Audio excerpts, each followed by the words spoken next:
afternoon. What time is it? I don't even know. These days are really running together. I also don't think there's ever going to be a time where I do my hair or makeup ever again. So there you go. What's life going to be like when it goes back to non-quarantine? I don't even know. So I'm nursing another coffee because, you know, a steady stream of caffeine is just really what we're living with now. And we're going to make some shepherd's pie because it just sounds good. And potatoes were on sale. So what are you going to do? I've got my mug. This is my name on it.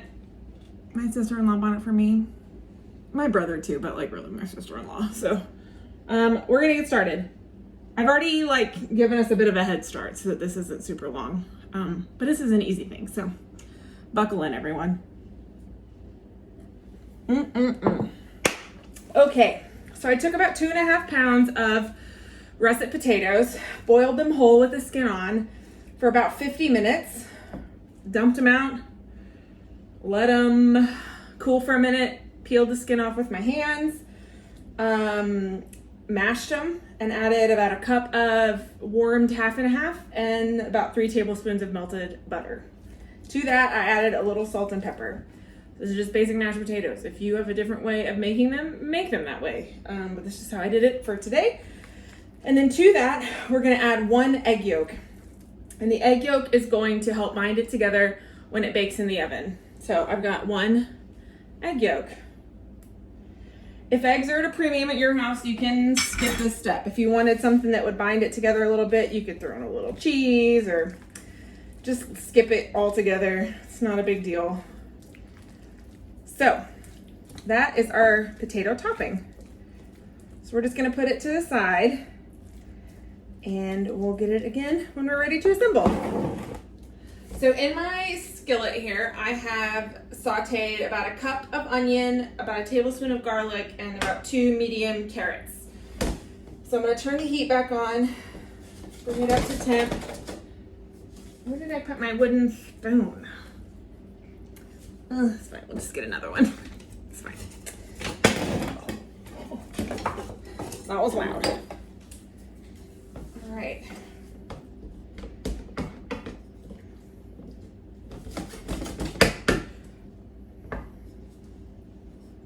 Traditionally, shepherd's pie uses lamb because a shepherd herds sheep and lambs.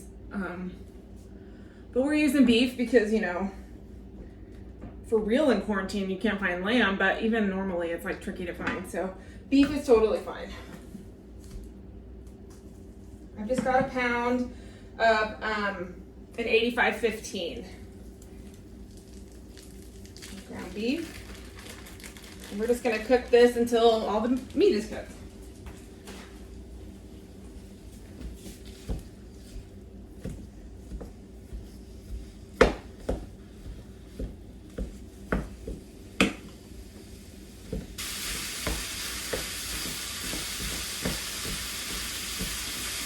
If you want to know how to flip your food in your pan all fancy, you want something that has a sloped side like this instead of a straight side. Let me get this straggler glue out. And then it's a rotating motion, not a back and forth. So I just rotate. The end. You can practice with like beans if you want, like dry beans. Instead of when it's like high stakes and your actual food is in the pan. So, you know.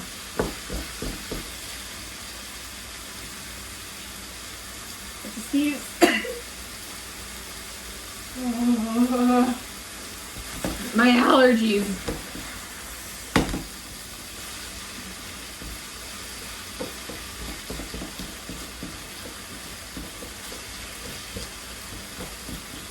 Didn't even have time to cover my nose. Ugh.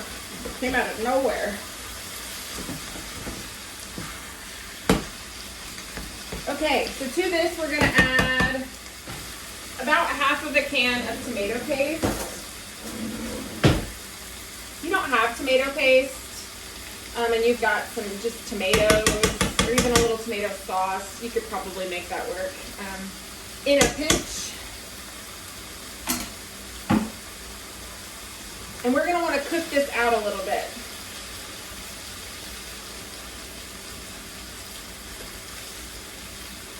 Now notice I didn't drain the beef. I did that on purpose. I'm gonna use the fat in here and a little bit of flour to create a roux because the stock that I'm gonna put in there, I want to thicken it. And so I'm gonna use the fat to do that.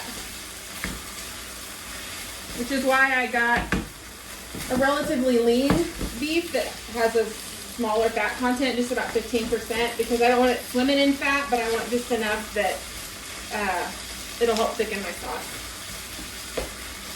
All right, so to that, I've got just some thyme and rosemary. I have fresh, but if you have dried, that's fine. If you've got any other herbs you like, feel free to put those in.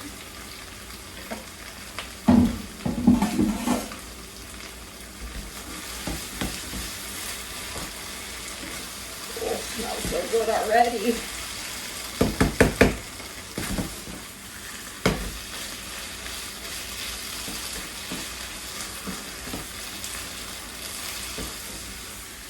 Okay, so to this, we're going to sprinkle in some flour. I don't really know how much. I'm going to go with 1/8 of a cup, maybe.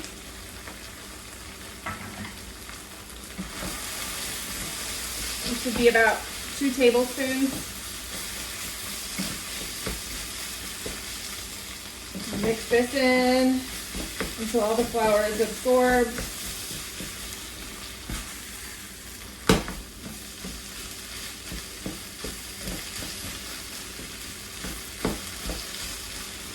And then to this, I'm gonna add beef broth because I'm cooking with beef. If you're making like a turkey shepherd's pie, you can do chicken broth or turkey broth or whatever you like.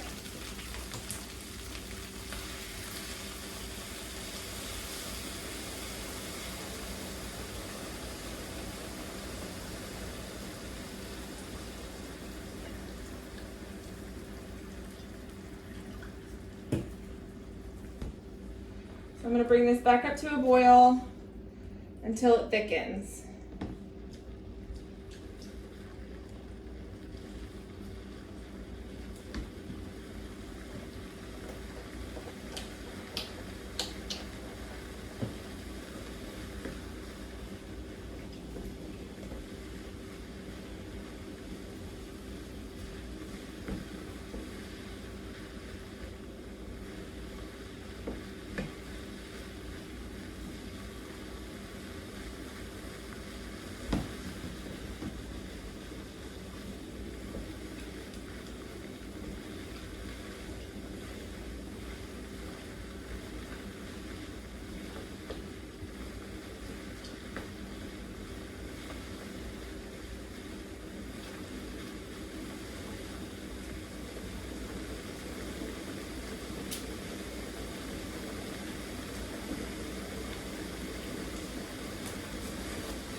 See how it's getting thicker already?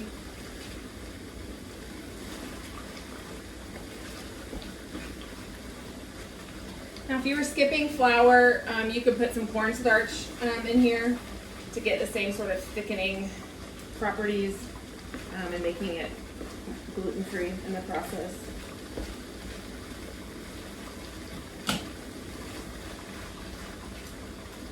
All right. So I've got a 9 by 13. I'm going to dump this in the bottom. And to it, I'm going to add a can of peas. I really prefer frozen, but this is the grocery apocalypse, and they only had canned, and so this is a no salt added pea. So we're gonna add that. And then quite a bit of frozen corn, just because I like it, and I'll probably just add this whole bag because I don't want a half a bag sitting in my freezer.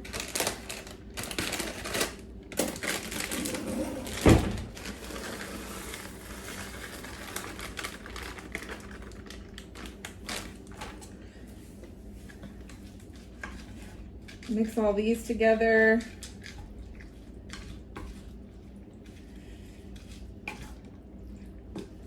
And you don't want it soupy, but you want it saucy, so we're looking pretty good.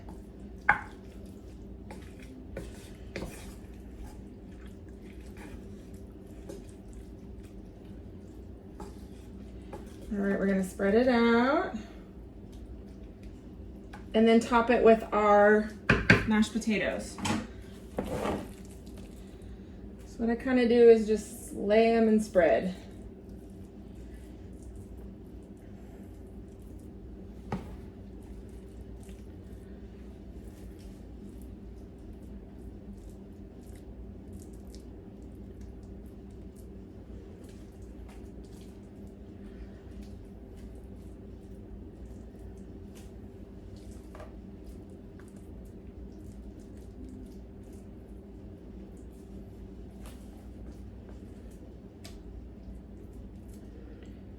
Gonna go back and make sure there's no thin spots where a lot of sauce is peeking through. All right, and this is gonna go into a 350-degree oven for probably about half an hour, really, and just until the potatoes start getting golden brown on top. We don't need to cook it too long because everything in it is already cooked. So, in we go. All right, friends, I just pulled our shepherd's pie out of the oven. It is bubbly and delicious. Can you hear it? Oh yeah. I would suggest letting it cool before you cut into it because it's like lava on the inside.